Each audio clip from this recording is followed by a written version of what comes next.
Waqf Amendment Act ke Mayok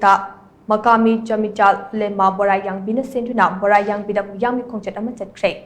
Protest against Waqf Amendment Bill 2024, Waqf Amendment Act 2025, violation of Article 14, 25, 26 and 308. We reject the trampling bill to defend the Constitution. Haiba panel asigi makhada chatkiba Khongchat aduda sarup yakiba Syed Ali Aribam Kauba miyoi amana hai. Handak pass tawkriba Act ase Constitution ke mayok da laiba Act ni. Act asina Indian Constitution ke Article 14, right to equality, Article 25, right to freedom of religion, Article 26, freedom to manage religious affairs, right to conservation of culture amade, Article 300, right to property yauna tongan bahag kaya kungkoi nari hainasu mahang makata na fongtokhe. Khongchat aduda saruk yakiba singna tongan makhalaw kaya su lawkhe.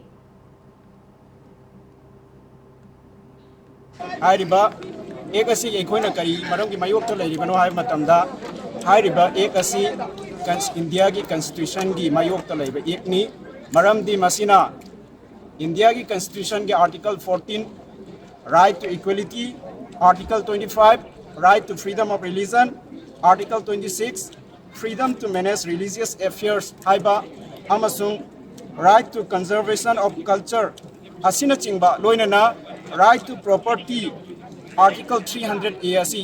sige mayokta pass tawkiba ek oibanina masi India ki citizen amana ama oina aikhoi ki mayokta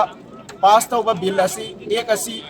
aikhoi yaningde masi meeyam ki mayokta leiba ek ni amasung